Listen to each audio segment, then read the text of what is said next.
Hello, everyone, and welcome back to the Divine League Winners Finals here between the Miami University Redhawks and 8-Bit Esports. Miami University took a dominant Game 1 here, and they pulled themselves out to an early lead to punch their ticket into the finals of Divine League. 8-Bit Esports, of course, has plenty of time to come back. This is a best of 5, so we have at least 2 more games to go, up to 4. We're into draft for Game 2, and Rude Dude, we saw a lot of interesting things in Game 1, and if you're 8-Bit Esports, you're going to need to be changing things up a little bit here, and by changing things up, that includes giving Hecarim right back over. Well, so far in the bans, they've changed nothing. We are currently a carbon copy of game number 1. Finally, we see some sort of adaptation, and you were begging for it in our little break that we had right here. This Jinx needs more support in the backline, an Enchanter to keep her safe. We talked about as much as a new DMA try, the Stunning is unfortunately not able to get his job done in terms of peeling the Jinx, and that Karma will be able to do much more work in terms of keeping that Jinx safe. I like the adaptation here from 8-Bit. We'll have to see if Miami have an answer to that one. They're going to once again take this Ezreal. Very safe, very standard. We saw it work out very well for them in game number 1. No reason to deviate all that much.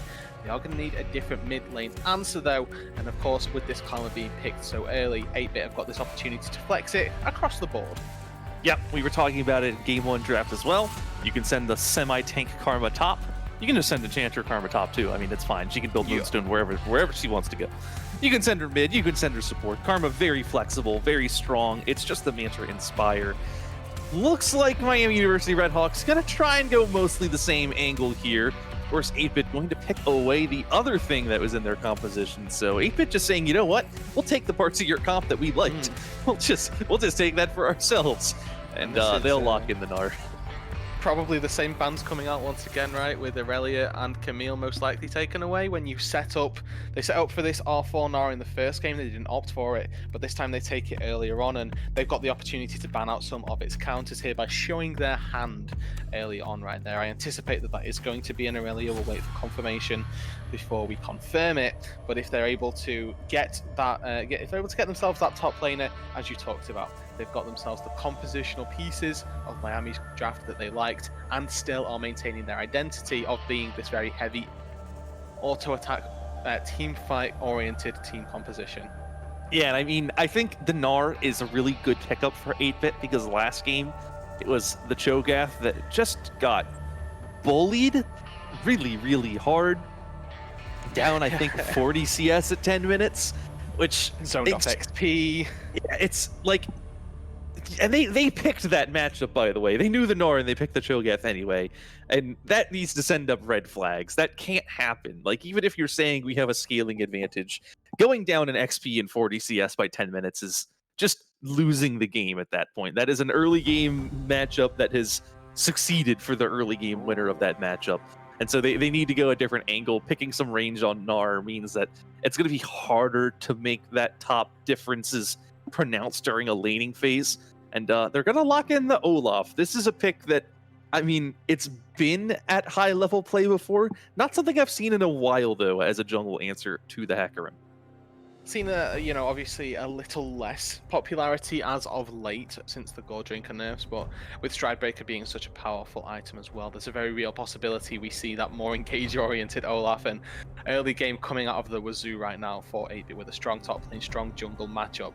Now this set here already, there's a little bit of a flexible potential here for Pluto. Played this in game number 1 of their semi-final matchup here in the winners bracket, so there's an opportunity for this to be played in the mid lane, played in the top lane. If they don't fancy it into the Gnar, of course, they have that option to take it down mid. Kled going to lock in and pretty much confirms here that once again, Pluto going to be on one of these hard tank mid laners here, playing supportive for the team, but this time in a very different manner. The Ezreal not going to get quite as much in terms of pocketing and shielding and all of the juice in terms of all of those buffs that the Karma was providing in game number 1. But what he's going to get is a team that goes very heavy into the Jinx, and if 8-Bit thought that they had an issue in game number 1 with dive, it has just got even worse. Yeah, I mean, my concern is that you've just blind picked set mid lane, which is a decision. Yes. It looks like 8-Bit think that their answer is Sylas, which makes sense to me in some capacity because he has lots of healing and can steal the set ult and kind of just do what he wants, has good shove. I mean, I can't claim to know the Set Sylas mid lane matchup all that well, Rude Dude. I gotta be honest, I've never seen that one before. Hey, you know what? The sort of I will try, we'll do our best here, right? Set is very decent into these melee type champions, and Sylas as well. Whilst he has that auto attack increased passive, maybe he doesn't quite do the same in terms of raw auto trades up against the Set. Obviously, the benefit of Sylas comes from all of his spells that he is going to be trying to pump on out, but at the cost of a fair amount here of mobility and obviously a fair amount of healing, I would imagine. If there's going to be anybody to pick up some anti-healing in this game, I would imagine it's going to be the Set here. A lot more flexible in his build path, can easily pick up either the Grievous Wounds early if he's planning on being really aggressive, or that Bramble Vest just to prevent the Sylas from getting off potential Conqueror stacks, Kingslayer healing as well. And then of course there's an Olaf that is going to have to try and charge through Karma. Gnar with the Moonstone that we're expecting on this Karma, who is confirmed as a support. The Olaf, of course, with a lot of potent healing, and Jinx is most likely going to be going for the Lifesteal rune. Gonna have to be altering that set to try and get through the front line here. So Grievous Wounds will be applied across multiple members very easily with a couple of Bramble Vests picked on up. So for the mid lane, right, Pluto picking this to stay weak-sided, really, to just be a bit of a pressure vacuum, hopefully, and also to try and set up a little bit, because Sylas, as we mentioned, melee lacks a little bit of that range and lacks that ability to get away from ganks in certain instances. There's a very real possibility that MLBD and Pluto have enough bruiser damage in the early game to try and take the Sylas down. Yeah, and I think I agree with you that that is going to be the name of the game here. We saw a really excellent game one from MLBD where he just found gank after angle after counter gank.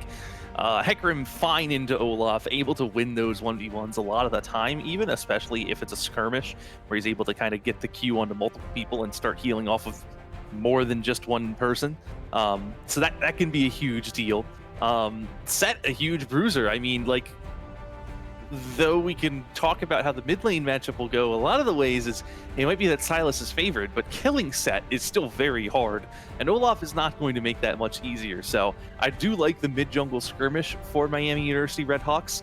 I like their ability to engage once again. I mean, we dropped the Karma mid for the speed ups, but we picked up a Kled. And if you needed to go in fast, Rude Dude. It's just a team-wide engage as well, right? If everybody wants to run into the backline, it's not only an engage for the Kled, it's an engage for the boys as well, you know? We'll pick everybody up and, you know, we'll ride on through into that enemy backline about as fast as we can here. And even if they're lacking for an engage, by some miracle, if MLBD and Lucent aren't getting these engages off, and it's Denizzle, let's say, that jumps on in here, guess what? The Set takes that Gnar, swoops him back into the backline with the Showstopper, and they've just a homemade engage handed to them by 8-Bit here. The Showstopper, a very real tool that could be used for some form of counter engage, though I don't think they'll need it. I think it's going to be very easy for Pluto to find his way to the backline, cause Jinx a whole heaping load of trouble, and it's in a situation like this where the Karma has a really big task on her hands, because game number one, there was a difference between how easily the AD carries were able to stay alive. Game number two, it's going to be the exact same situation here with Karma in the back pocket of the Jinx. If the Karma's able to do her job and able to somehow fend off against all this dive, the Jinx can go huge, but it is going to be a pretty tall order for the bot lane here. Yeah, I was going to say, I think if 8-Bit have a way to win this game, it's going to be either going in themselves, because they have plenty of engage on their own right. If you send in the Gnar, the Olaf, and if Sylas steals the Onslaught of Shadows or the Showstopper or even Kled's ultimate, then the three of them can run in, Karma can give them all a shield, and they can start trying to trample Miami University, and they can get on top of Ibian, and it's going to be hard for an Azrael to get away from all of that damage and engage and lockdown.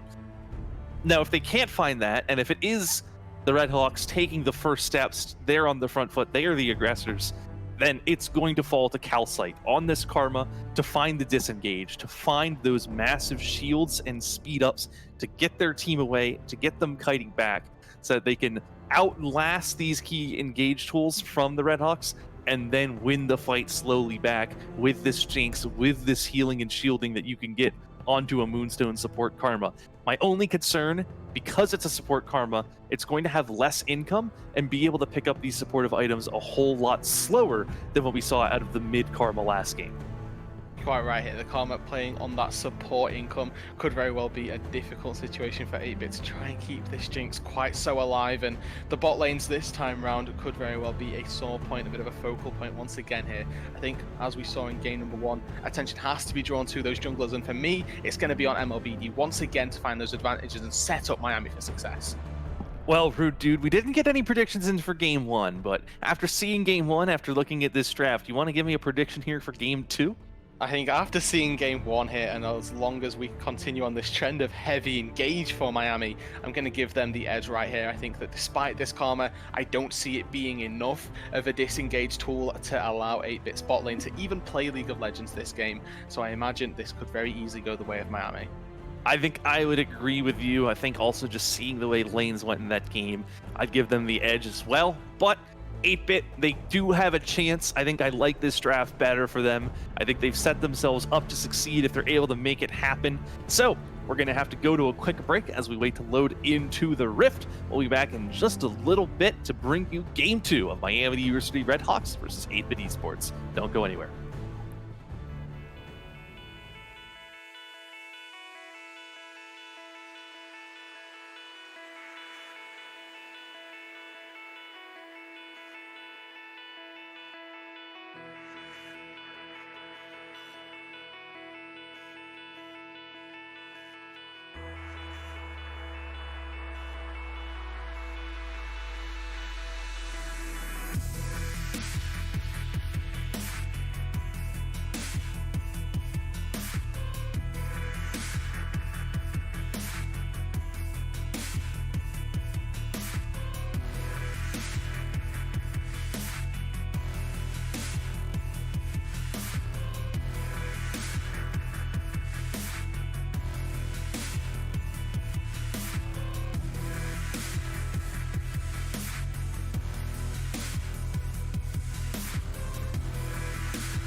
Hello, everyone, and welcome back here to the Risen Esports Divine League Winners Finals. We have hit the Rift. We've loaded in.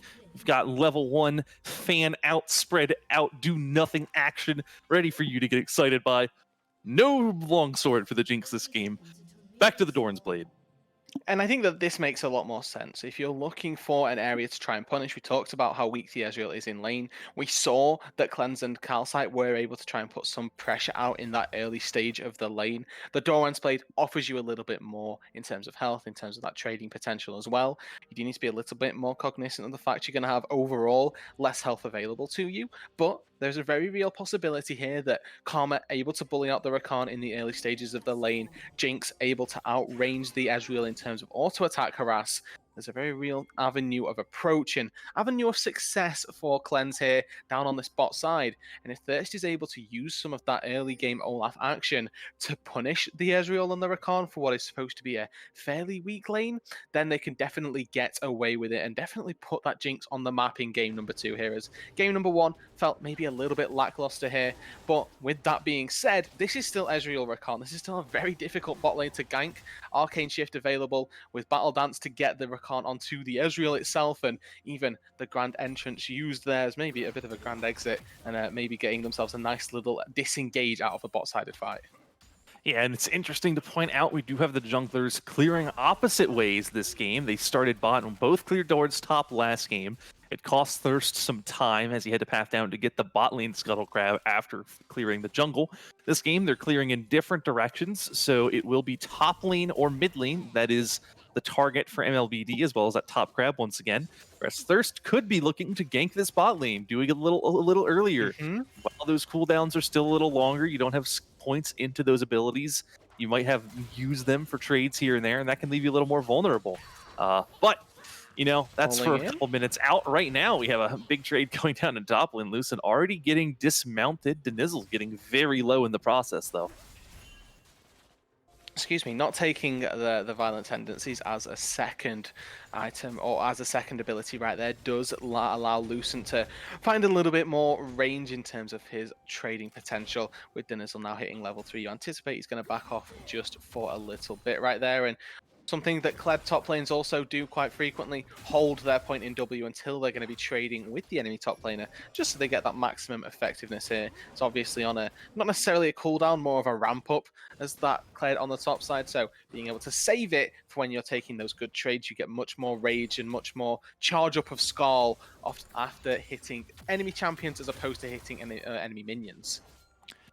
That's an interesting point. See, I've just never played Kled in my life, but it makes a lot of sense because it's you don't have any control over your W, right? Yeah. So being able to say, okay, well, it gives me 4 empowered auto attacks, so rather than hit him on a minion, why not skill the ability when I want to trade? And that does give a good favorable trade. We actually see cheater recall by Denizel in the top lane. I think he's able to get back and not miss any creeps either. So that is a successful cheater recall, but he's going to run into MLBD and that poor pink ward, man, that's a very short-lived pink.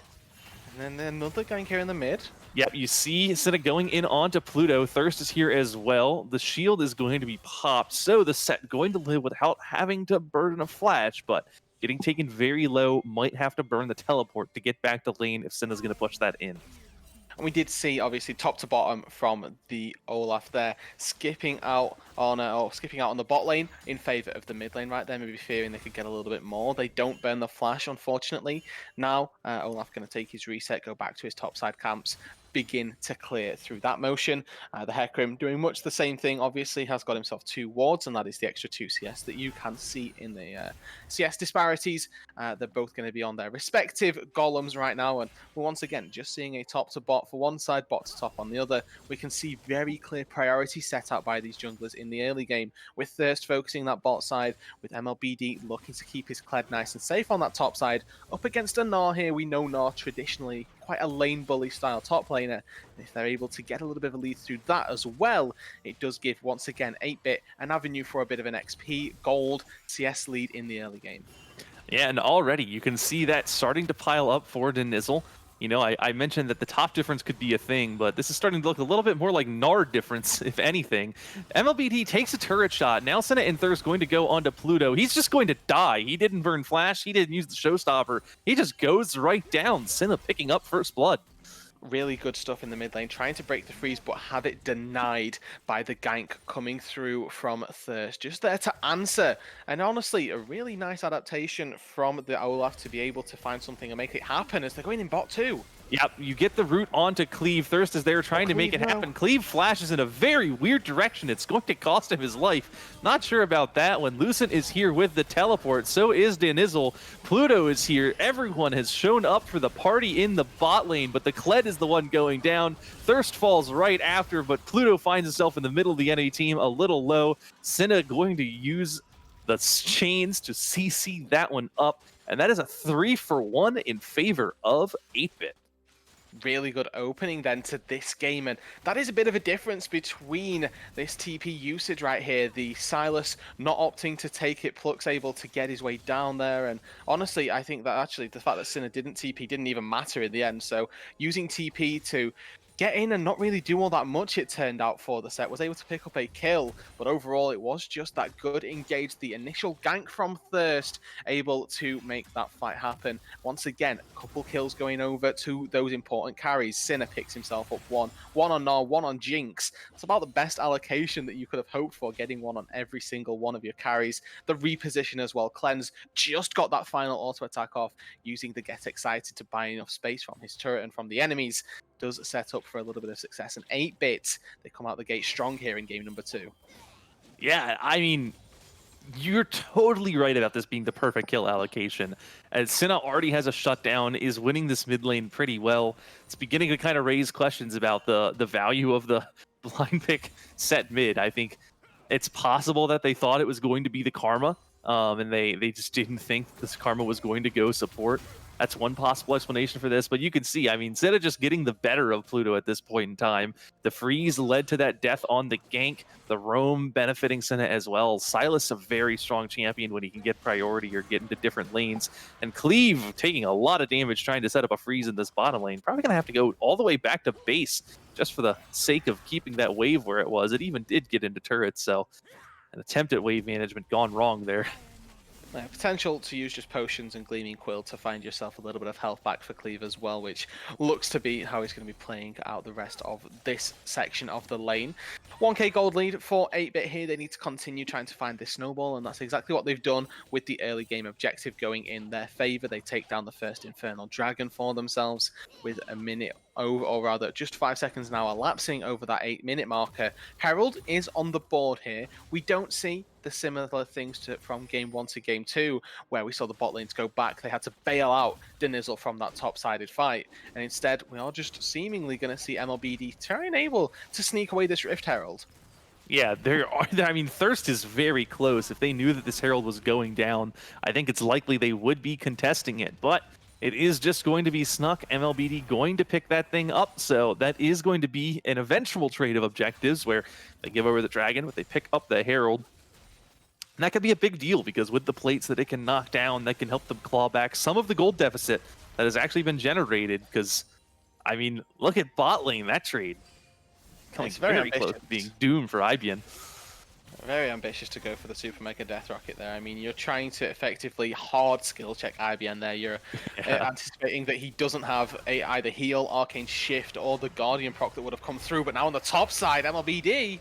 Yep, here's a gank from the Hecarim. The Kled charge not going to connect, and Zizzle gets out of the way of it, but it is not enough. There's just a little too much CC, a little too much misdirection from this Hecarim that is going to be the kill. Big trade in mid lane, going to cost Pluto a whole lot of his health, though. And Senna going to go back, so one good thing, but you're losing plates, losing trades across the rest of the map. It's a whole lot of fires for Miami University right now. 8-bit pushing the gas pedal down even when their top laner falls.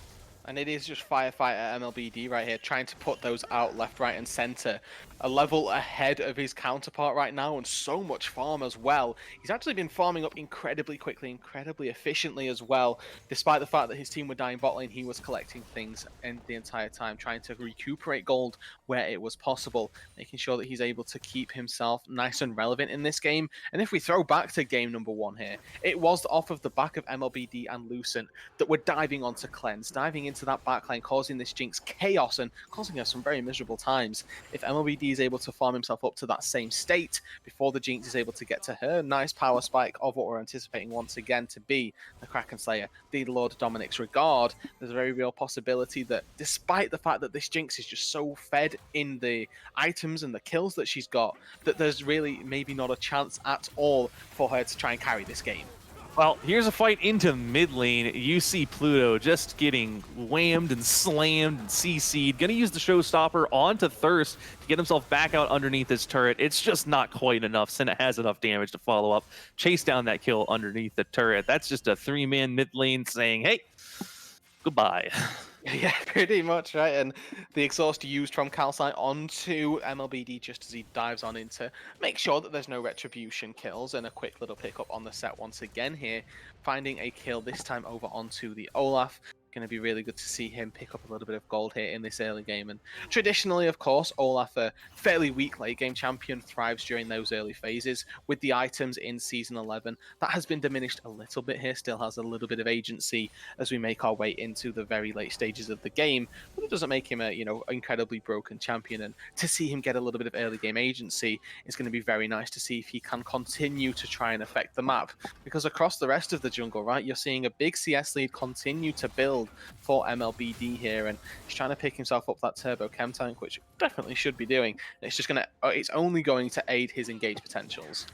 Yep, well, we have him sneaking into top lane here for a lane gank. You see Lucent trying to make something happen. Here comes the Hecarim. Denizzle gets the double hop out, but he's going to get Onslaught of Shadows and knocked in. He gets the Gnar off, though. He's going to stun Lucent underneath the turret. The aggro is juggled. MLBD going to get away, but Senna is here. He has stolen the Onslaught of Shadows. He chases on to Lucent.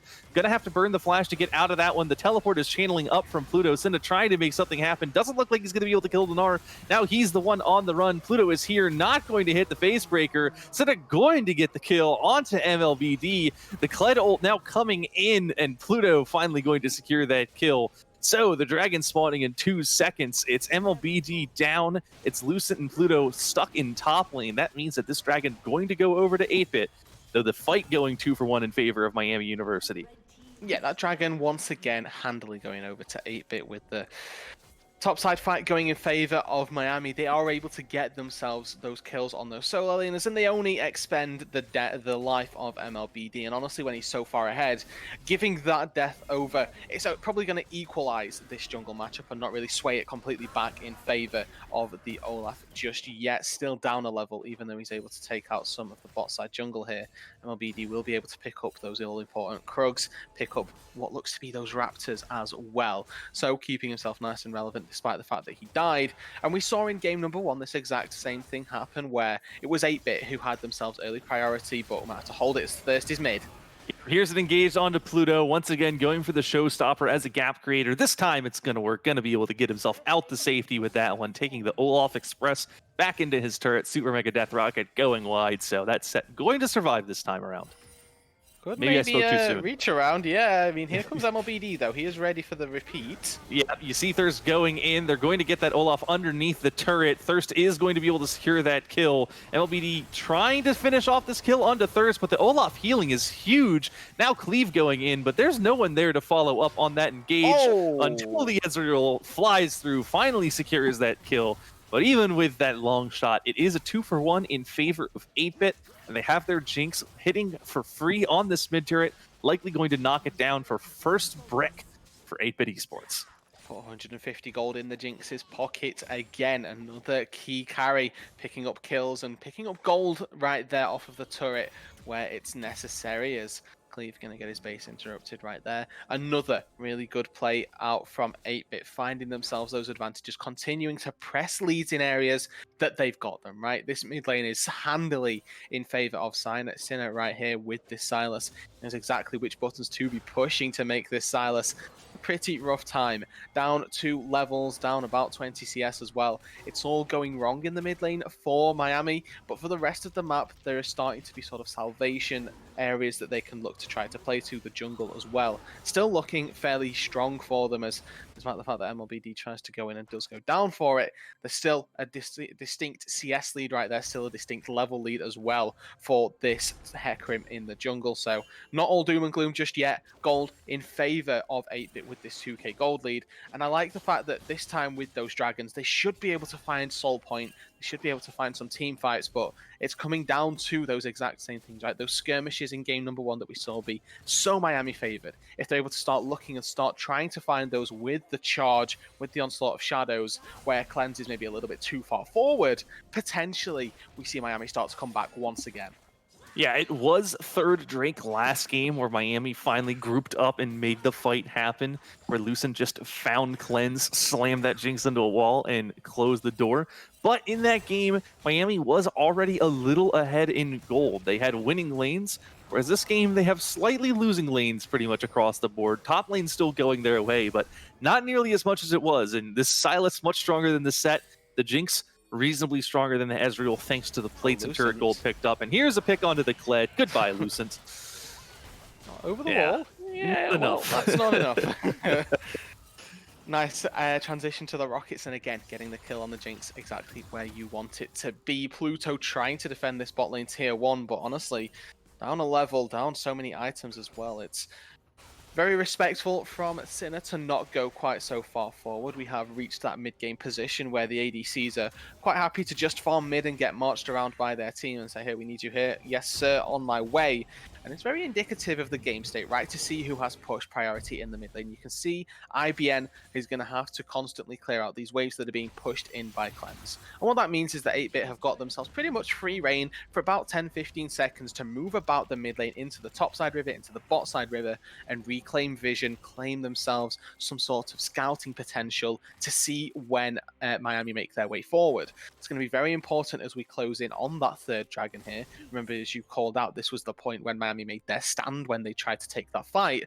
And with this push priority coming out from the Jinx, from the lead that they have in the game, they're going to be able to set up all of that vision and make sure that this Mountain Dragon is taken in a way that they agree with, taken with a fight that they're able to set up for, and really put themselves in a good spot to try and take this Mountain Soul as a very real win condition.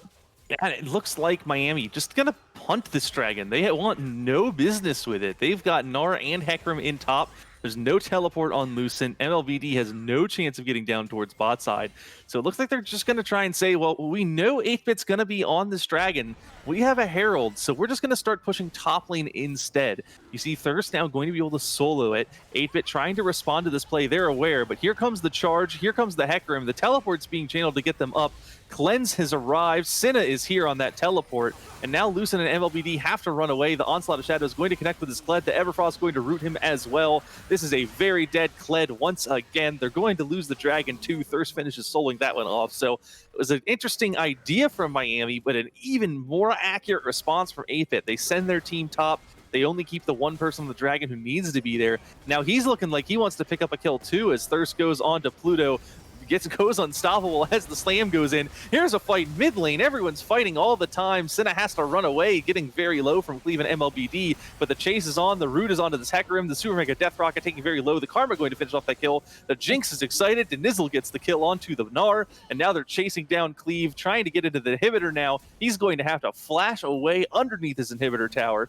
And somehow it all falls apart for Miami. 8-Bit just winning the fights across the map. I think at the end of the day, they pick up a 4-for-0 and the dragon, and they get some wave shove. They're going to counter jungle. And they've got themselves a much more comfortable gold lead and soul point. And all of this off of the back of an attempted cross-map play. But a very important feature that you pointed out here, it only takes Thirst to solo out this dragon. This isn't an Elder, this isn't a Baron that is very difficult to take down. It's just a single mountain dragon here. It's very simple for an Olaf to steal on outright there. And the fact that Miami only commit 3 people to that top side play there, they tried to use Hecarim and the Kled to make something happen. It wasn't quite to be though, because the big collapse came through from 8-Bit. A good flash from Denizzle manages to buy himself that time needed for the rest of the squad to move on in. Sinner with the stolen away Onslaught of Shadows enables once again that gap close to find the kill onto Kled, who in this mid game hasn't really had the impact that we were expecting, you know? Not setting up for these team fights quite so easily. Miami, you are definitely struggling to make something happen, but there's an important zap that goes wide. They checked the brush and now here goes the fight. Yeah, here comes the charge onto Cleanse. This Jinx is taken down to half health, but there is not enough follow-up. That Jinx is going to be fine. There's a 3-man Gnar into the wall. That's going to spell disaster for Miami University. They're going to need to get out of this. They're going to need to run away, but here's Senna on the flank, finding the picks, finding the kills. The Kled is underneath the turret, trying to make it happen. He's actually going to pick up the kill onto Cleanse, but it's going to cost him his life. It's going to be a 4-for-1. It's right next to the Baron. Perhaps the kill onto Cleanse means that can't go down, but it is still a huge fight for 8-Bit Esports. Fantastic engage from Denizzle. And underneath, once again, Miami's turrets right there, giving them a little bit of vengeance, a bit of taste of the blood that they've been able to sniff out here. 8-Bit, they get themselves a really good fight on that top side. As you mentioned, they aren't able to take the Baron. Cleanse falling to the pocket pistol from Lucent does mean that that Baron is going to go begging. And for the time being, Miami not putting so far behind that the Baron would just be the end game. But it is looking mighty close right there. That was a pixel-perfect engage, really. You know, Lucent able to find the charge onto the Jinx, but had that flash ready. The Onslaught of Shadows wasn't available from the top lane play that they'd made previously, and MLBD just not wanting to commit into the backline would have been going solo, and quite rightly so. He's the only member that is able to limp away right there, as the Jinx has just ramped up with that Conqueror, has now got that Runan's Hurricane on top of the Kraken Slayer here. So a lot of gold in this Jinx's pocket, and not to mention the fact that there's incredibly fed Silas, incredibly fed Olaf as well, and now Pluto, he's just in all sorts of danger. Yeah, he's going to try and pop the Showstopper to get himself out, but there is a lot of CC between the Silas stun, the Everfrost, and Olaf showing up with that dagger. Here comes a fight onto Cleanse. Cleanse is alone. Cleanse is dead. That's just a Jinx caught in the river, far, far away from the rest of her team. So that is a good return kill going from Miami University. They get themselves something here. It's actually a trade of 1-for-1. Now it looks like Lucent wants more. He's running in. He's got the bear trap on a rope. They're engaging. They're going to get the pick onto Calcite. The shields are gone. The heals are gone. But the Silas has arrived. And though they're able to find that first kill, here comes the Gnar once again. And with Cinna and Denizzle here, there's just no hope. There's not enough damage. That means that 8-Bit going to find themselves the ace. This game, it's given us everything here. Cole have got themselves for 8-Bit a very nice lead. They're not even bothered by that Mountain Soul right now. They want the Baron. They can afford to give up a single dragon in exchange for this big buff that could very well end them the game. It was good target selection from Miami. They're able to take down the squishy Karma, who would have just been a nuisance with all the buffs that she's giving, but they cost them every single member that was remaining. Looks like Cinna might be in a little bit of danger, but Pluto down 2 levels. He's probably not got all the damage to take this. Yeah, you say he's in a bit of danger, but it kind of looks to me like Cinna's winning this fight. It's not until someone else arrives that Cinna's going to have to run away, but he's got his karma now, and that means that they're totally fine. It's just a bit of a trade onto Pluto's health bar, and now you see 8-Bit making their way over. They secured that Baron. They're running their way towards this dragon, and this is the Mountain Soul. Here's a Gnar engage onto Lucent. That is a Kled that is way far out of position. No team to help. The Hecarim's at Gromp. The rest of his team's barely outside of the base. They get the pick. That means they're going to get the dragon. They're going to get the soul. And Rude Dude, this is kind of where we were last game with the teams reversed, because 8-Bit has a soul, has a Baron, and I mean, I don't think Miami has a way to come back into this game. And I love the tenacity from 8-Bit here. They run back red side once again. They run back the exact same bands. Exact same first pick comes through from Miami. But this time they've got an answer, right? They change something up in the draft. They take the pieces that they felt would fit into their composition very well. They pick up the Karma, the Gnar, and they're able to pivot their composition entirely. And they're able to take themselves what should be this game down 11,000 gold. The comeback mechanics for Miami U really not all that prevalent, and you're looking across at the damage that's trying to come through right here. The Ezreal is so much further behind this game than he was last game, and that's to be expected here. He's got himself those 2 completed items, but look at the damage that's coming out of the Jinx right here. Infinity Edge almost locked and loaded for her, and with the Runaan's rockets launching out time and time again, you just know that the Jinx is going to be pumping out way more damage during these team fights. There's a Mountain Soul as well on top of them, and that's even more hidden gold with the health that is giving and all of the resistances as well. There's just so much going in favor of 8-Bit, and we're seeing Miami here. They're adopting the sort of 8-Bit strat of, hey, let's see if we can get a cheeky pick, a little bit of one of those bush baits going on to see if there's anybody straggling here, straying a bit too far forward. But honestly, it's just not the case. With Silas, the only member showing on the map in that mid lane, they're not really too worried about, or not really too anxious, trying to go for a play on the Silas, because Cinna has just been so prolific at not only getting away from fights, but also just initiating them with all the time he can buy. Yeah, I mean, they're hoping, you know, maybe 8-Bit's going to come through here. Maybe they're going to try and start a push on mid. 8-Bit being methodical about it. There's one last inner turret standing. They're going to make their way over to it, collect the easy kind of freestanding gold on the map, make sure that they are thorough and methodical with their Baron. I think they know they're not going to try and end the game with this Baron, given the time that it took to get that dragon and then reset. So they're going to be a little slower paced, a little more patient, and that's well within their rights with the lead that they have. They're not in any particular rush. They do have this Jinx. We were talking about how Jinx could become a menace in late game last game, where the game was closed before that opportunity arose. This game, the Jinx has basically arrived and is only getting stronger from here. So there is no timer on 8-Bit. There is no rush. There is no urgency. They can just play this as slow as they want, take their time, be chill about it, you know? We're just going to relax. Win the game. Force Miami to take a fight. I think that Denizzle down here is feeling very confident, quite rightly so. Miami need to force an engage right here, but it's just so difficult into Karma, and especially with the Olaf as well, who is just going to charge down your Ezreal at this point with the 3-level lead between these 2 carries right now. And Olaf, he's got 2 completed items. He has the Sterax. There's absolutely no chance that this Ezreal is going to be cutting through that Olaf anytime soon. I'm looking across at the damage sources coming on out, and we have a fairly weak Bruiser set, a fairly weak Bruiser Kled right here. Your Ezreal can try as he might to just whittle down these frontliners, but all of the healing coming from just Gold Drinker alone and Kingslayer too.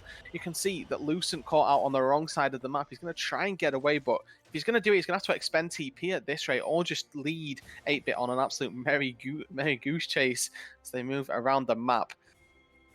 Yeah, I mean, Thirst is chasing Lucent. Lucent running through the enemy jungle, just wasting some time. I mean, at some point that'll end. I'm not sure what's going on. He looks like he's going for the recall. Thirst not going to find him, so Lucent does get out without burning teleport. That's a good little bush recall mind game there, but that's a pretty small win in the grand scheme of things here, Rude Dude, is not dying at the cost of your ultimate in a whole lot of time.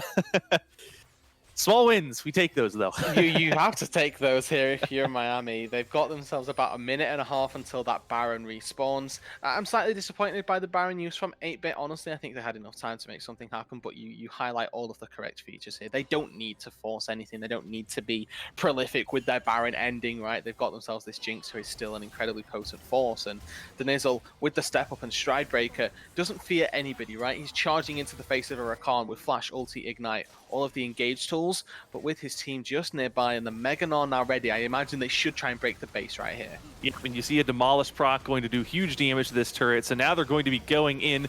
Denizzle going to get the stun onto the Ezreal. Ibian disappears before your eyes. Now you see him, now you don't. Knock down the inhibitor turret, knock down the Ezreal. They'll get the inhib, and then they'll back out. They don't have a wave to try and end here, but they can rotate towards top. They've got a wave very nearby. Looks like with the Ezreal dead, they're going to be able to crack even more of this Miami University base. And then they've just got Byron, they've got Elder to step back to here. The end of the game really writes itself as Sinner jumps on in. It looks like they might be trying to fight a little bit. You see MLVD having to sprint away as fast as his Hecarim legs can carry him. That means that this top inhib going to go down without much of a fight. And it looks like 8-Bit just want to end the game here. They're running in. They are hitting this Nexus turret. Every single member of Miami is alive. They're looking for the Desperation Gauge. Pluto's going in. There goes MLVD with the Onslaught of Shadows, but there's another 3-man ult. Cleanse is in the backline, firing away for free. No one has even touched this Jinx in this fight. That means that she is free to do all of the damage in the world. It's going to be a 5-0 ace. It's going to be the game. 8-Bit Esports snap right back, tie the series up to 1-1.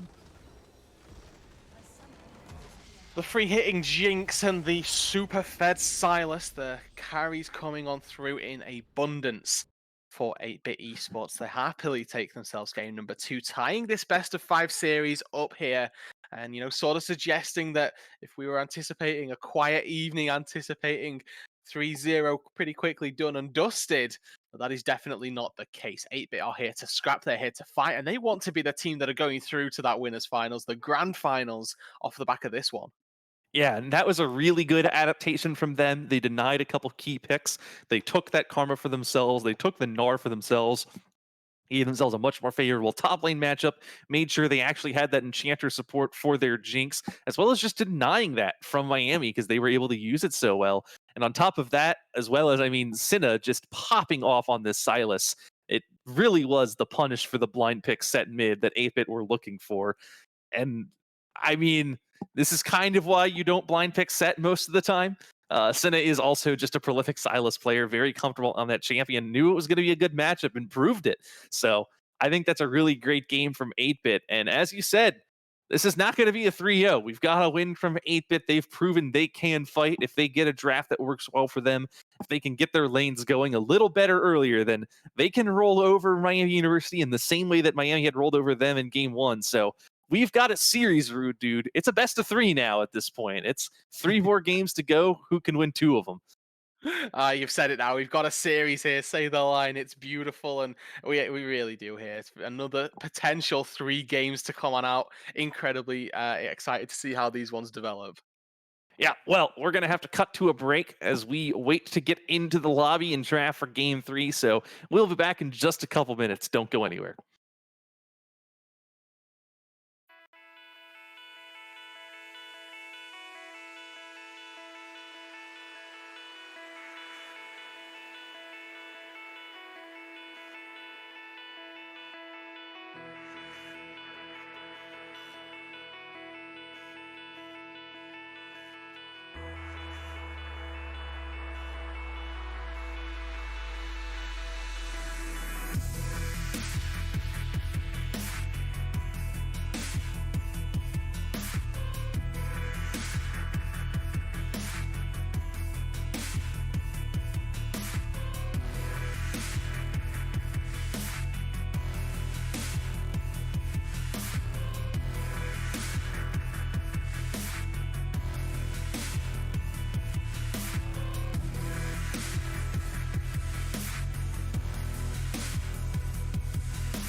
Hello everyone, welcome back to the Risen Esports Divine League Winners Finals here. We have two teams duking it out, battling it out, fighting to the death on the Rift for the chance to punch their ticket into the Grand Finals of the Divine League. We had MUOH take game one. They were dominant in that game, basically ran 8-Bit over. Then 8-Bit said, well, hey, we could do that too, and ran MUOH right back over in game two, bringing the series to a 1-1 tie. We're left with each team needing 2 more wins to punch that ticket in. My name is Cole Slaw. Joining me on this cast here is Rude Dude. We have gotten into the draft phase yet again, and it doesn't look like much is changing. The bans are very, very similar here, Cole. This is the exact same thing that we saw in Game 1, the exact same thing in Game 2. Senna banned on out here, and I'm going to put on my Oracle's lens to tell you that, well, never mind. We changed it up. Coach Cubby with the maneuvers in the draft right here, not going to be taken away, so that blind pick top side no longer available. Worth noting that what they've sacrificed for that is a Lilia ban. We'll have to see whether or not that holds and whether Thirst is incredibly set on taking that Lilia right here. And I like that 8-Bit are also adapting a little bit here. They get rid of the Karma, recognizing that's probably something in first pick priority. Now Lilia is a champion very much within both of these two junglers' wheelhouse, and I wonder if they've not banned it for the sake of taking it as a first. Be a little bit off the wall in terms of the meta right now, given that we are seeing a lot of turbo chem type junglers sort of rule the roost for the time being. And obviously, when you don't ban something that has been on your ban list for a while, you have to imagine that it doesn't just slip through the draft entirely. Well, in this case, they've decided, hey, this Hecarim champion, It's pretty good. let's just keep picking that. They're gonna keep giving it to us. I mean, it worked incredibly well in game one. It had a couple moments where it could have been good in game two and just didn't quite work out due to a good response from 8-Bit. They were always there for the aggression from Miami University, but it is still a very strong pick. It is a comfort pick for LVD. And 8-Bit, you know, they're not looking too terribly different either. You know, the details are a little different with the bands this time, but it is still Hecarim and then Jinx, and we'll see what they go for here. Karma's gone, Nara's gone. Those would be the two that I would think you would want to look for based on this series so far in this draft slot. So gonna have to be a slightly different look. It's gonna be Volibear.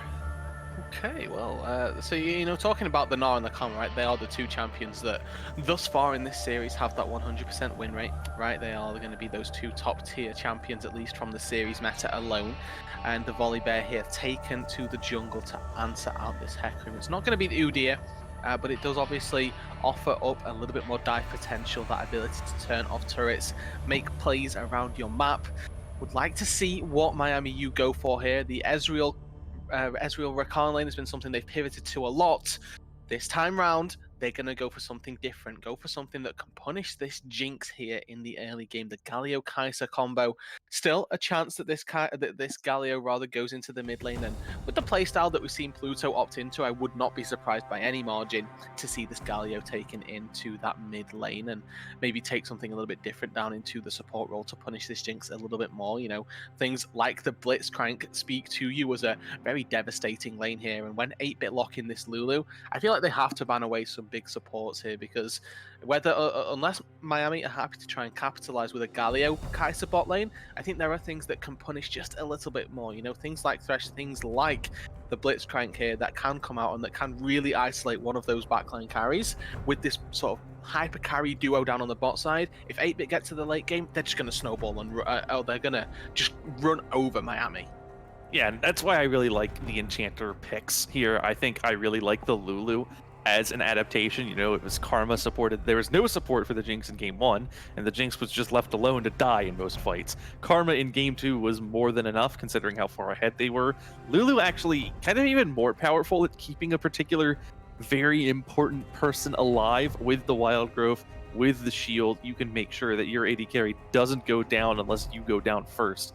That, I think, is a good way to support this Jinx and enable the pick with some peel as a way to kind of deny this Hecarim, who gets knocked out of his rampage. If you're able to use that Wild Growth to knock him up, he can really get interrupted and miss out on the seamless CC combo. So I like that. I think you're right, though. It does leave the door open for Miami to punish it with a support pickup. And it does leave them the door to punish this Ornn top as well. That's a blind pick Ornn. There aren't picks that totally dumpster it, but there are some champions in the game that give Ornn a tough time in lane.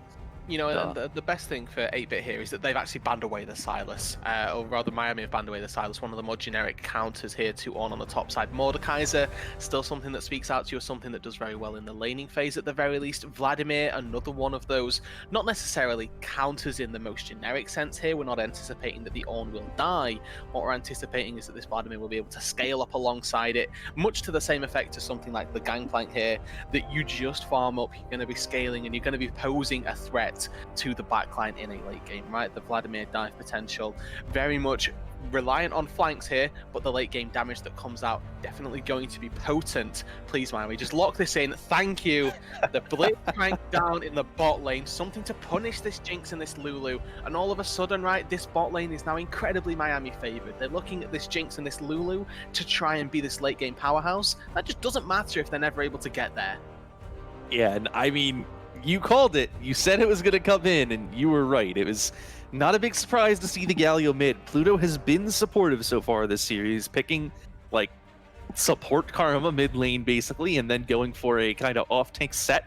So this is kind of par for the course. Pluto is not the in-your-face assassin, run-you-over in-lane player. Pluto plays for the team. Galio is a great pick for that. And by sending Galio mid, it gives them that winning bot lane. Blitzcrank hooks the Jinx, hooks the Lulu, knocks them up, dead. silences them, and they're gone. Like, very, very reliably. If you hit a hook, someone dies. And Blitzcrank, he also has a bit of a better time into the Lulu in particular, just because the second those, you know, say Jinx gets hooked, say whoever gets hooked, right? Lulu's gut reaction is, I want to shield you, I want to ulti you. And the shield, of course, can be removed by Blitzcrank ult as well, which means that there's even less damage needed to come out of this already very bursty bot lane duo post that level 6 marker to enable a kill to come on through. Thinking something that you need to see though, right? When you lock something in like this Blitzcrank and Kai'Sa, you need to see it played around. You've got yourself two very self-sufficient lanes in the solo lanes right here. We're expecting Vladimir and Ornn to be an absolute farm fest on that top side, and even if the Volibear tries to gank up there, the pool should make it pretty difficult. In the mid lane, Galio probably going to have a little bit of a torrid time in the early game up against the Ori, but by and large should be able to keep himself sustained and continue to build up that farm and try to be that sort of frontline access, frontline threat into 8-Bit during the late game. And you're looking pretty much exclusively at this bot lane for the Kai'Sa Blitzcrank for where the action in the early game is going to come. You know, post that level 6 marker, Galio roams bot lane with the ultimate, the Hecarim diving on in as well. You can definitely start to see how 8-Bit need to be planning out their defense strategy. yeah, and I mean, we're talking about how 8-Bit can kite back, try and keep this Jinx alive from engage. On the other side, Miami, they don't have defensive tools. Like, not even a little bit, really. I mean, the Galio can peel a little bit. He has the taunt. He can knock someone up. But for the most part, if they get behind or they get engaged on, you know, the Ornn Horn and a Shockwave and the Bear all fly in, they're the ones being dove. It's going to be awkward for them. They really do have to bring the fight to 8-Bit. You need this Kai'Sa, her ultimate. It's Killer Instinct? Yeah, Killer Instinct. Thank you. You know ability names better than I do. The Killer Instinct needs to just go past everyone. It needs to get onto this Jinx.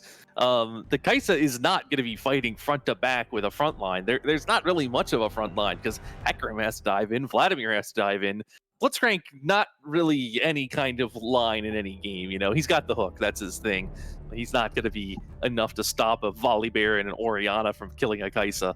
So that really means that it's either going to fall to Pluto to be the support disruption champion to keep a backline Kai'Sa alive, or Miami need to pull the trigger. They need to just fly in and make fights happen. Like, there is no front to back. It's back to front.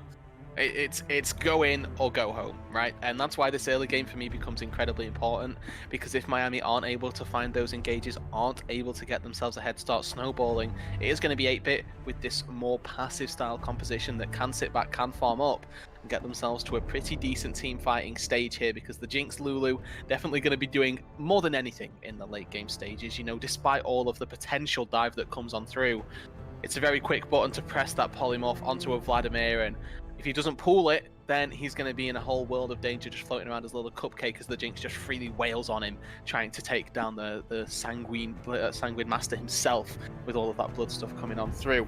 I want to keep obviously our eyes on the early game focus and see if it's MLBD once again, the sort of jungle showcase that we've been sort of highlighting here. As game number 2, he was even the sort of shining light for the most part, had himself a little bit of a CS lead and advantage in the early game despite the obvious game loss. It's going to be on him once again to try and find these advantages, and this time here a lot of emphasis on Cleave and this Blitzcrank. Yeah, I think you're right. It's going to need to be the Blitzcrank finding picks, finding kills, generating an early lead. That is the only way to justify this pickup. Of course, Blitzcrank can be fine in mid and late game because he is one of those champions where if he finds a hook on an important target at 40 minutes, like, the game just ends. So yeah, there's always that potential with Blitzcrank. He's very weird in that way, but he doesn't really bring the same scaling. He doesn't bring, like, massive combat threat as compared to Jinx, Lulu, Ornn. There's just so much scaling on 8-bit. There's so much late game pressure and potential that you're right. This needs to be the early game for the Red Hawks. The Blitz needs to find kills. They need to have this Blitz roaming with MLBD. The two of them need to be on the warpath, killing this Orianna, killing this bot lane, getting these dragons early, trying to find themselves a soul before the 8-bit comp has a chance to totally scale and come online. If Jinx hits 3-4 items, if the Ornn upgrades start coming in, this gets so difficult for Miami. And that, I think means that they just need to be the ones pressing the accelerometer, pressing the gas pedal to the metal. They're the aggressors in this game, and they're going to need to make it happen. So again, with all of that, you have to just look at your playmakers on the team, right? It's MLBD, it's Cleave with these big go buttons, these big engage tools. Can they make it work? Can they find those access points? And obviously up against the Jinx and the Lulu, fairly immobile. That's sort of the nature of this Blitzcrank counter pick here. If you're able to pick it up and get it locked and loaded, the win almost certainly going to be in the Miami sights, or obviously in their sights, but in their grasps more so than anything else. And, you know, even talking about those team fights, I think that trying to get into the backline, right, you're talking about the lack of frontline that Miami have. The Kai'Sa also wants to just be diving in. This lack of frontline is not necessarily an issue. It's just something that they're going to have to try and adapt to and try and work around. Yeah, it's the lack of frontline is a disadvantage only when you're not the ones engaging. So that's the win con for 8-bit, right? Is survive the early game, don't give the Blitzcrank too many value hooks, and then find fights that you can start taking yourselves. Find the Ornn Horn onto the Kai'Sa, find the Volibear enabled dives with that turret disable, find shockwaves, go in yourself, and then because Kai'Sa can't dive in what the team's getting engaged on and running away, you suddenly find that the lack of peel, the lack of disengage is a big weakness for Miami, and it's a big weakness that your team comp is perfectly capable of taking advantage of. That said, it's time for us to go to a quick break, as we're going to have to load into the Rift in just a minute.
Hello, everyone. Welcome back to Summoner's Rift here for Game 3 of the Risen Esports Divine League Winners Finals between the Miami University Redhawks and the 8-Bit Esports. I didn't mess up a single word of that. We've done way better than Games 1 and 2 on that front. That means it's going to be a good game. And look, we've already got an interesting level 1. Of course we do. There's a Blitzcrank in the game. We're going for hooks. We're going for blood.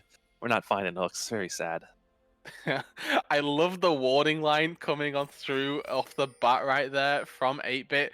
Just look across their vision right there. They've got one in the tri-brush, one warding not even the entrance to the jungle, just a very passive over the raptor ward from the jungle, and then they've even got one blocking the entrance to both sides of their bot side as well. They were prepared, they were ready. I mean, when you're playing Blitzcrank, you got to go for those cheeky level ones, see what's happening, and unfortunately for Miami, this time, it's nothing, but that's not to say that the early game is done and dusted here. They've still got plenty of time to try and find themselves those advantages, plenty of time to look to this Blitzcrank to find some leads here, and it's all going to be about this bot lane here. We talked about it in the draft, we'll talk about it in the game, because it is going to be very crucial that this Blitzcrank finds some success. You can see that all of the mitigating factors have been taken in abundance by 8-Bit, right? Guardian on the Lulu this time around, not an Airy or anything that would buff up in that sense. We're taking Guardian to keep the Jinx alive here, and so long as Pix is on the Jinx, that Guardian will proc. You don't necessarily need to be within the range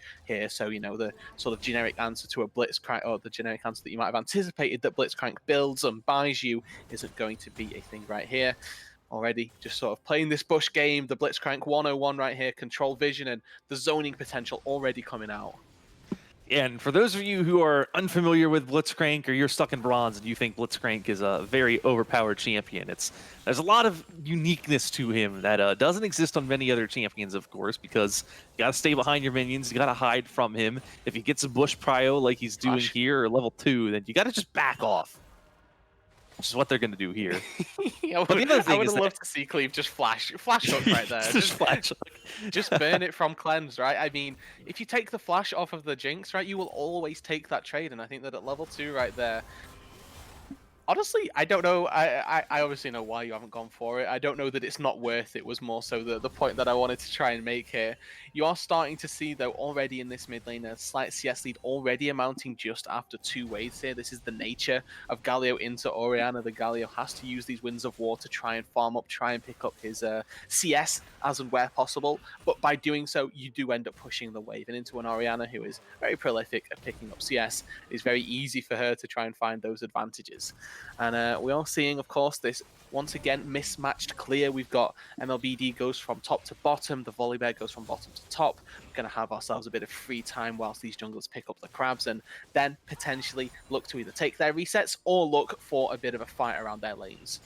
And we've seen our second thrown hook of the game. First one, I guess, was that level 1 towards the top side bush. But that's the other thing about Blitzcrank, is that when the hook goes wide, you don't connect with it, then you're just not a champion for the next 15 to 17 seconds. It's just you're a caster minion sitting around cheerleading the rest of your team. And so what happens there, it forces them to back off. But Cleave is up here trying to contest this crab.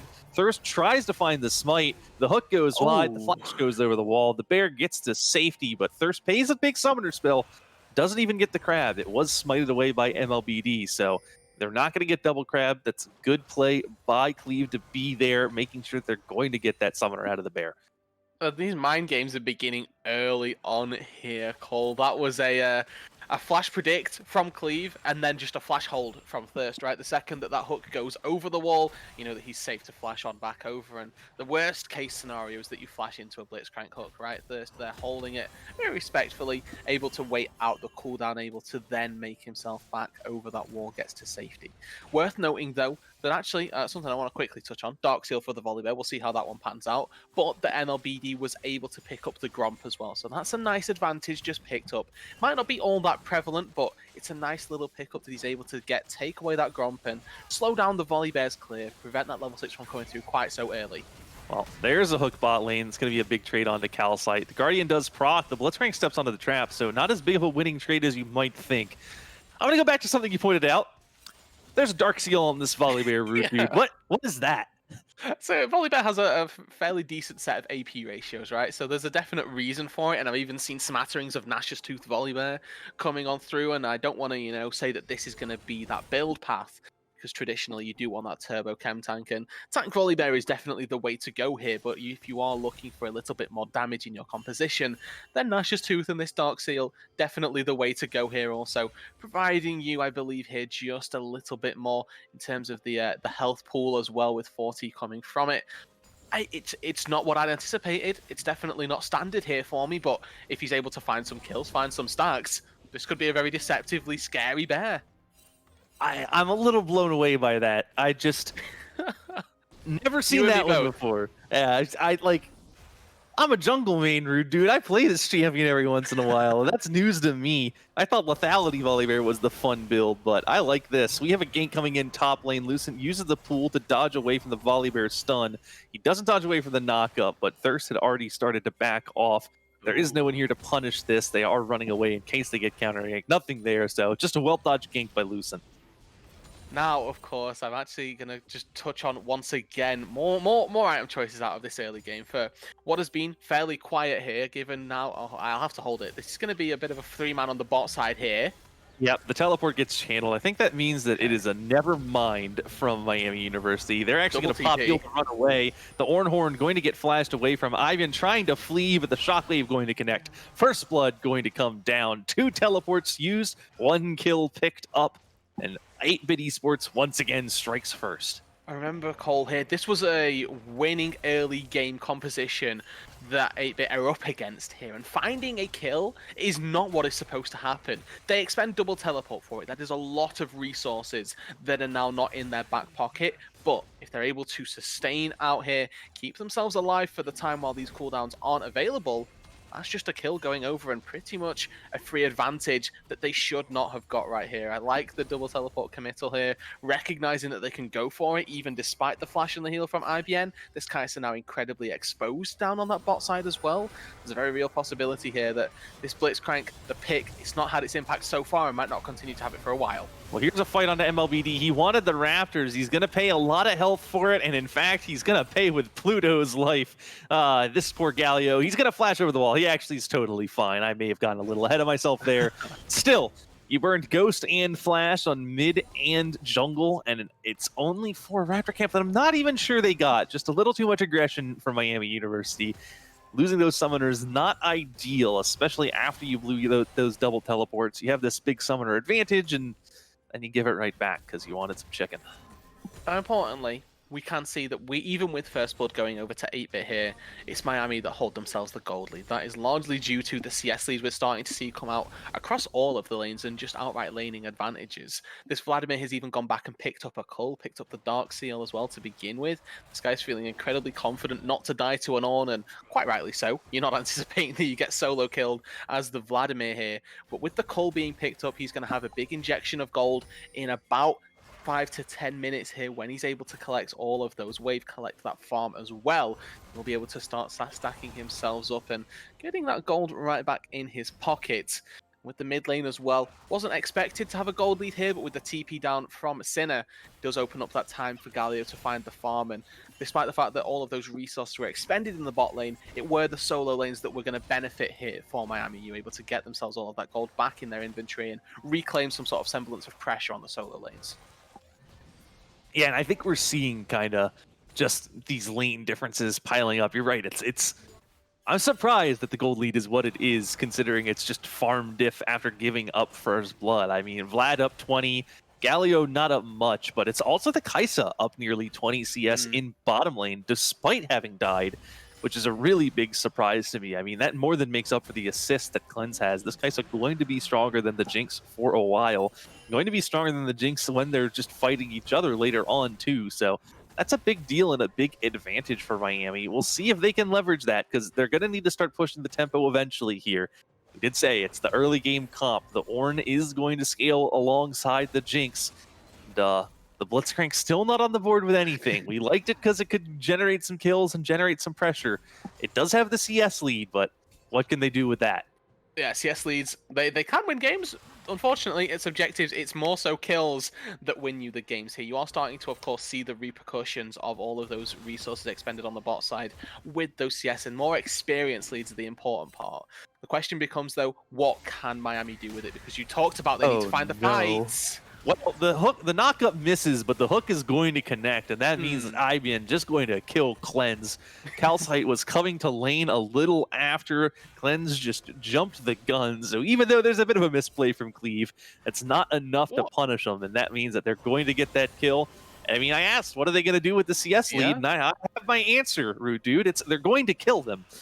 And, you know, in my eyes, the ends justify the means, right? They used the power fist. They were going to use that anyway. It doesn't matter if it maybe hit the wrong target there, potentially a minion misclick, but they were able to pick up the kill on Cleanse, able to now deny him a substantial amount of gold. This is not just gold that is missed. This is experience under the turret. This is plates going over to IBN here, with all of that gold being amounted right now. A 30 CS lead between these AD carries.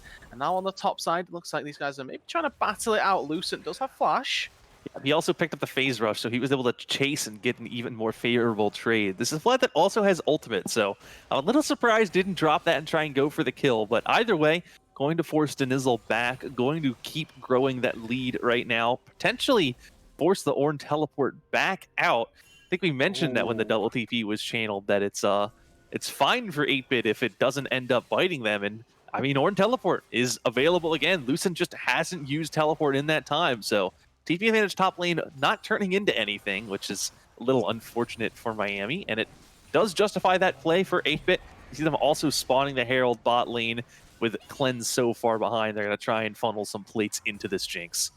Yeah, probably going to get 3 for himself right there. You can see Calcite backs away just to make sure that Lulu's not stealing any of that gold. Cleanse being charged down by this Blitzcrank. You love the mobility boots, trying to make plays happen. I want to draw our attention here to a very interesting itemization path from Denizzle, opting into this Locket of the Iron Solari to literally to play against this Blitzcrank here.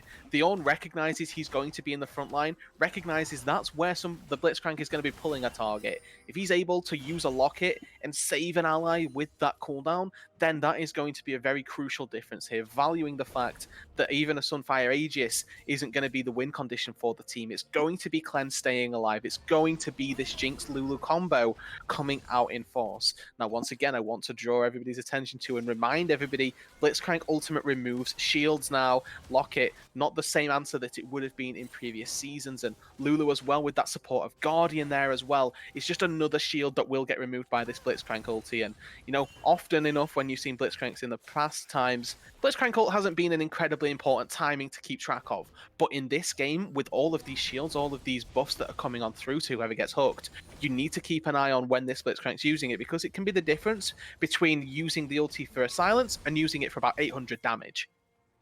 Yeah, I think you're right. You know, it's just not a spell that seems all that impactful. It's normally just kind of used haphazardly as a bit of extra damage on the Blitzcrank full combo, but in this game where there's the potential for a ton of shields with Locket, Lulu E, Guardian all layered on top of each other, yeah, you can pop that for so much damage. So I think you're right. It's a question of if Cleave even realizes that, honestly.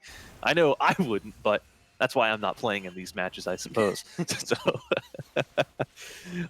that said, I do still like the Locket because I think it's a great answer to Vladimir as well. The Hemoplague is one of those abilities with really telegraphed delayed damage, which is when shields have the absolute most value possible. So I do like it for that. It's if your team is affected by it, then Denizzle can say, all right, well, it's going to happen in 3, 2, Locket 1, and then the damage comes through and it's no big deal.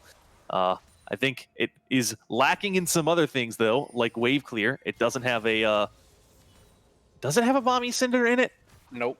No. Nope. Yeah. So you're okay. It's Aegis Kindle Gem, I believe. I'm making sure before I say it and make a fool of myself. I was pretty sure.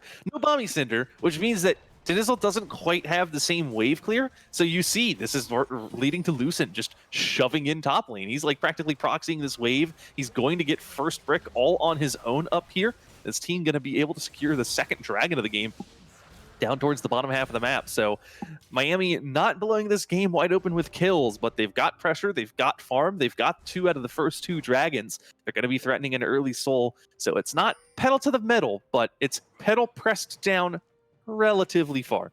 It's slow paced but controlled aggression right here, and I think that this is in part to do with how safely 8-Bit are playing this. Not for a second do I think that Cleve hasn't been looking for hooks.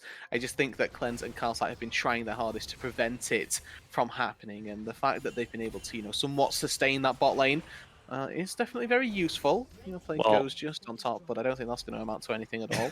no. The Kai'Sa able to pick up a turret down on the bot side as well. Just more gold being funneled into this carry right here.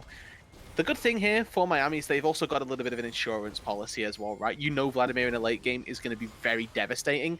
It's more so if it's going to be devastating enough to deal with a Jinx Lulu, who in this game have been set behind.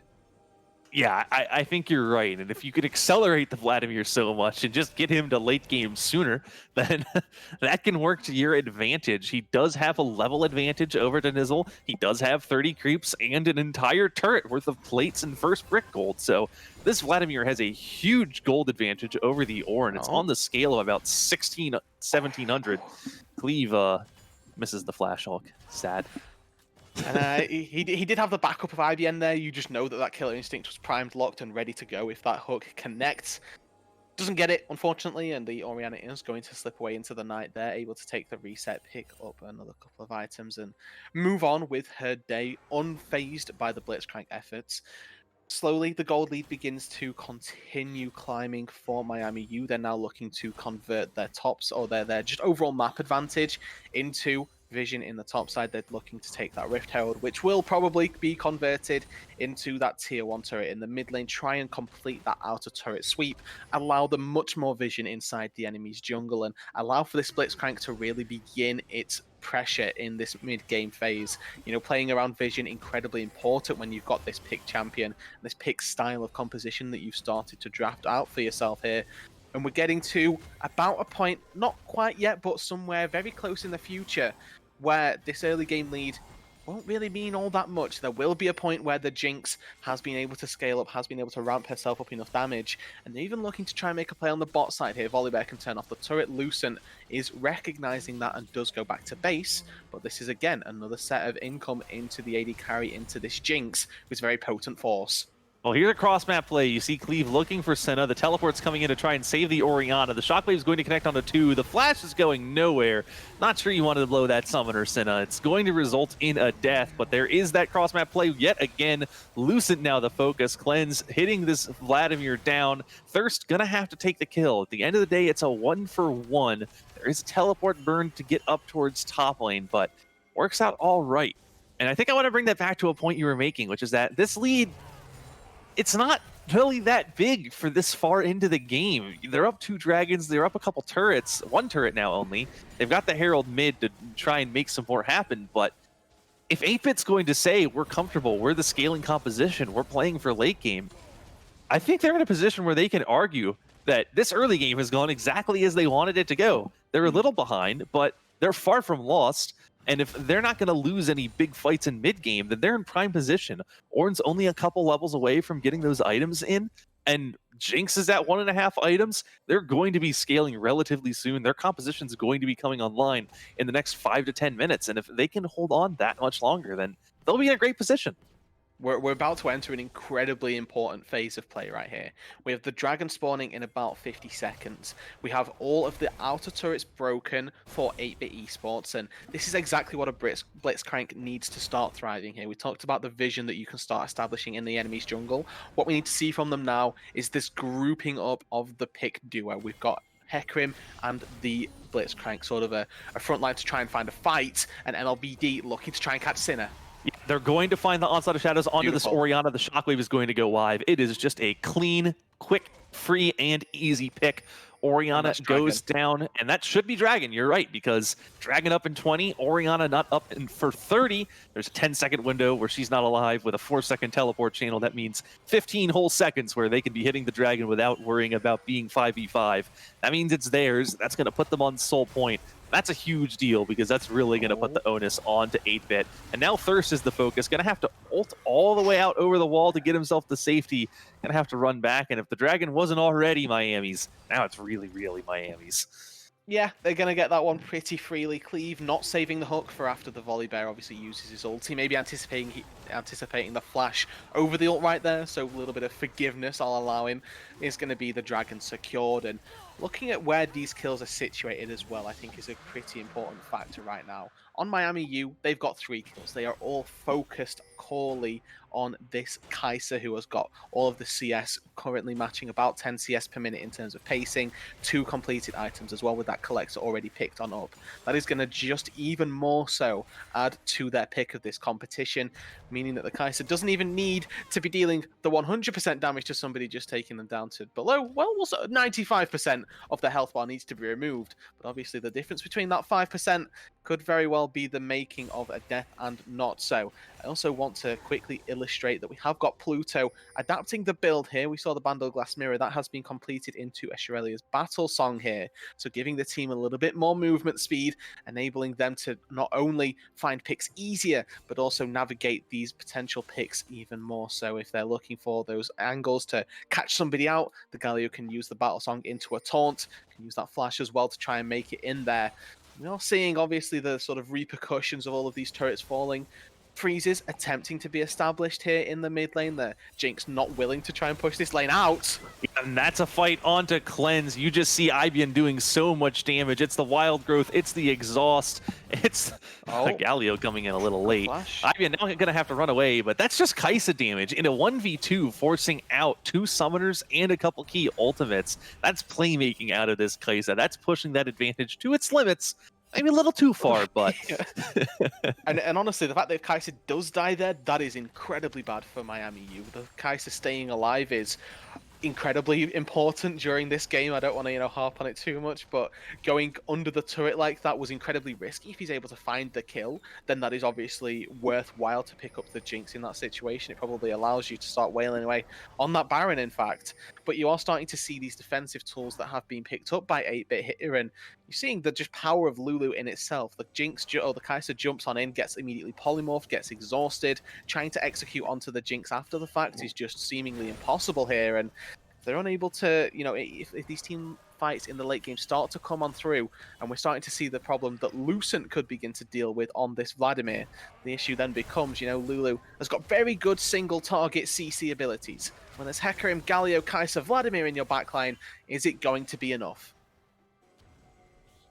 So, that all said, I have an itemization question for you, which is, in this patch, we saw Shirelia's get reworked a little bit. It was Staff of Flowing Water got the ability haste.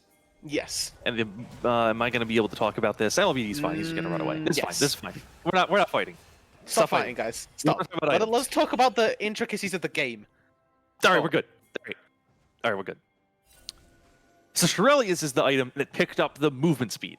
That used to be on Staff of Flowing Water. It moved to Shirelia's now. When you heal, shield, or support an ally, I think it's empowered is the word that they use as the keyword. Yes. That's what gives movement speed. Galio. Ulti. And that's it. In answer to your question. Okay. So, not quite leveraging the full power of the new Shirelia's there. Giving himself movement speed when he ults is... that's a thought. It's I'm immobile, but I can run fast. the principle of it, right, is that if you're using Kai'Sa Galio, the Kai'Sa jumping into the backline, the Galio typically wants to ulti on top of the Kai'Sa as the sort of more vulnerable carry, giving more movement speed to IBN, always going to be useful, and the active of the Shirelia's going to be incredibly useful regardless, right? So despite the not full effectiveness, they find cleanse. It's a hook onto the Jinx. That's a dead Jinx, and that's going to be a very scuffed fight for 8-Bit. They did find it. They did make it happen. There's a shockwave onto Ibian that takes this Kai'Sa very low, but it's a little too late. Where is Lucent? Why are you all the way up there? What's going on, man? He's going to go right back down. It's a 1-for-1 Lucent in no man's land. That could have just been a free pick, but Miami try and aggress too hard. They push it a little too far. Ibian takes too much damage from the Orianna, and Lucent in the middle of 4. Was that like a teleport gone wrong? No, he was trying to aggress onto the backside. He was looking for Cyna and Calcite, just wasn't able to get there, and then the front line recollapse in was exactly what was needed to collapse and CC chain that Vladimir down. This is incredibly important here because the Vlad doesn't have TP. Yes, he's up in time for the Drake spawn. He does have to make his way all the way out into the pit. Cleave MVP hooks coming on through, secures the crab, and that's actually going to be a lot of vision granted over. They're now going to have pretty much perfect information on whether or not 8-Bit decide to start this one up. And remember, this was Soul here for Miami. They would have loved to collect this one, but instead, they're going to go for a trade. Yeah, it looks like they're content to say, we don't need our soul right now. We can collect on that at any point in time. Instead, they're going to turn their attention to this Baron. It looks like 8-Bit doesn't have a great idea of it. Maybe they've got the hunch. Maybe they understand that it's going down, but the Ornn's recalling. The Jinx is walking to bot lane. The Bear's doing Gromp. This is just going to be Miami's Baron. They're going to trade this objective for the first Mount Dragon on 8-Bit. And that's totally worth. Very worth indeed. Now they need to start executing with this Baron and make this Baron buff worthwhile, right? Trading one dragon for a Baron is worth in every case, just because of the gold that it innately gives you, right? 300 gold on all members is an incredible boost to be getting. And also, I want to shout out Pluto right there, playing the Galio, blocking the Jinx rocket. It is a pet peeve of mine that you don't have somebody blocking Jinx rockets.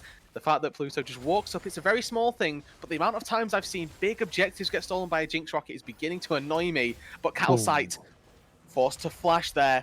Cleave starting to hit the money with these hooks. You talked about this in the draft, right? It doesn't matter that the Lulu vastly outscales a Blitzcrank. If the Blitz finds that hook, it can just be game. Well, we see an attempt at an engage on MLBD. He wisely uses the Onslaught of Shadows to get the heck out of dodge, hops over a wall, and flies away as a Hecarim to make sure he doesn't go down. Falling there would have lost in the pressure. Instead, they get to keep pushing with the Baron. And yeah, that's back to the Blitzcrank. Is totally right? It was a little slow for the Blitz at first. Oh, this is an engage onto Ibian. There's a Wild Growth. There's a Galio's Heroic Entrance. It's going to knock up 3, actually, because they stepped into it. This is a bit of a weird fight, but they're chasing down. They're going onto Pluto. The hook is onto Thirst. That's not the right target. Pluto pops a Zanya's to try and avoid the Shockwave, but he is going to fall. There was no Lucent in that fight at all, so it was just a 4v5. The Vlad is on the flank, looking like he might want to take something. I'm not sure you want to dive when your mid laner's dead, but Miami's still going to push the issue. There have been a lot of key ults burned. Don't think they're going to do any more. Just a good pickup by 8-Bit Esports. Yeah, they pretty much just negate the entire Baron with that, right? There's still a minute and 15 on it. But with the time it takes for Pluto to respawn here, he can maybe TP to a side lane to make something happen here. And I think that they're... Oh, wow. Yeah, and so there's a hook onto Senna. It nearly leaves him dead. The Lulu shield's going to be a big difference maker, though. Cleave going to go down for that hook instead. It looked like it might have been good, but once again, you're outnumbered. If you hit the hook and you don't get the kill immediately, you can't take that delay or that sustained fight. There's just a numbers advantage for 8-Bit. They capitalize on it. They find themselves yet another kill. Yeah, now that one is probably going to negate the entirety of this Baron here. MLB zoned off by those Flame Chompers, isn't going to be able to find anything from it. And off of the Baron here, Miami U, they've given over 2 kills. They don't find a single turret, I believe. And now they're going to have to reset with 20 seconds remaining on that Baron. That is going to be them calling the halt and sort of calling time on that push potential here.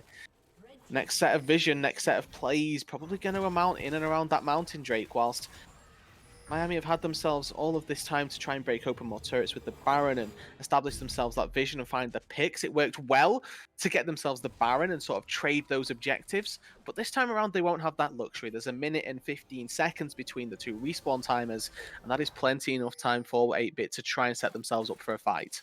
Yep, and 8-Bit is starting to come online with their composition. The Ornn upgrades have begun filing in. You see the Locket has been upgraded to the Reliquary of the Golden Dawn. That's a cool item name, if I say so myself. Luden's is now the Eye of Luden. It'll likely be the Kraken Slayer being upgraded next. So 8-Bit coming online with these Ornn items. That's already 2k golden stats that they have for free from those. So the gold lead looks like it's 6 or 5.5k. It's actually closer to 3.5k, which is relatively tiny for 30 minutes in. You know, it's there, but that's not going to be what wins or loses you the game at this point. Yeah, and at this point in the composition as well, gold leads, sometimes they just don't matter when you've got a Jinx with all these items. Mid-top, though, Sina is just going to be very exposed. Yep, Sina gets solo killed by Lucent. Just very well played by this Vladimir to solo out and pick off that Orianna. The chase is in. The stun is on to Lucent. That is going to be a return kill. It's going to be a shutdown with an assist. So 8-Bit win on the gold for that trade. They do trade mid for top. they do send their jungler top lane with this dragon up very soon, so they're going to need to haul it into this river. They're going to need to worry about face-checking into a Blitzcrank or into a Hecarim. The engage is in, the focus is on to cleanse, and goodbye Jinx. Popped in an instant. That's a very clean engage. They just find it. That's going to mean that they'll get this soul. And you know, time and time again, I've been talking about if they can find these engages. They finally managed to get a really clean execute on the Jinx. The cleanse goes down, doesn't even have time to burn the flash through all the CC layering that comes on through. Really good stuff to be able to pick up that Jinx. I was going to comment on how the staggered death timer might cause a bit of an issue, but the fact that they're able to take down the Jinx post, the fact that there's a trade on that top side completely negates it. This is going to mean here that the Mountain Soul goes over to Miami U here, and I want to just make, you know, surprisingly, right? This game, we had a Blitzcrank, traditionally a very kill-oriented support, and this is the lowest kill game that we've seen of the entire series so far. Yeah, it's been slow. We've actually just been hanging out, playing macro. We're like watching an LCK game all of a sudden, dude. I enjoy this. This is good, but it's not what I anticipated from a Blitzcrank. That's all I'll say. Yeah, we're actually going to talk about items and stuff. Who cares about that? True. But it's working out for Miami. I don't think they've felt like they needed to be too aggressive. When they did get that first Baron, it was just them getting picked off a couple times. You know, if that doesn't happen, maybe they look for a dive, maybe they look for a bloody team fight, but they just never really had the opportunity. And 8-Bit, because they've had this scaling condition, they've not really been in any rush to fight either. Unfortunately for them, they did get over the soul. That was kind of a big thing that they wanted to avoid if they could. And now they're going to need to pay attention because there is a Baron, and they have sent 3 bot lane. This is going to spell doom for Lucent, but is it worth it? He's just stalling for time. There's 4 people here. The Baron is going down. You get a kill, but at what cost, 8-Bit? At what cost? Well, we saw the first Baron not used to great effect here by Miami U. This time it has to be vastly different as Sina caught out. And that's a dead Orianna. Wow. Oh, no. You see the power of the Shirelias. That Blitzcrank and Galio were flying at Senna. There's just no way to get away from that. And then with the killer instinct to follow it up, pop goes the Orianna. Turbo Chem Tank plus the Shirelias. It doesn't matter that we're not seeing the full effectiveness out of that reworked item here. It just has so much movement speed. Almost no chance of Sina making it out of that one alive. And now, once again, staggered death timers. Lucent will be back up and alive, does have TP. Doesn't have the Baron buff, which is pretty important. But it looks like Miami U, they don't want to wait for either of them to respawn. They just want to farm under the turret. Yeah, and you see, this is when Blitzcrank thrives as well as in the siege. He can look for hooks. They're not doing that, though. They're just diving. They're going to go ahead and kill Thirst like it's not a problem. Now they're going for the rest of the team. They're cleaning it up. Cleanse is going to fall to Ivian. They're going to be able to take the inhibitor. They can start turning their attention to game if they want to. They've got the Baron minions here. They've got the pressure. They're trying to zone off Senna so that they can hit these turrets for free. Looks like Miami just putting it down now. They're laying down the gauntlet. Ivian zoning to Nizzle away from his own base. A hook's going to connect onto Senna. That's going to be a kill. Somewhere off in the enemy jungle, Calcite gets killed by MLBD at the Wolf Camp. Not sure what happened there. I was looking at the Nexus because it has fallen. Miami University Redhawks take Game 3 and pull ahead to a 2-1 series lead.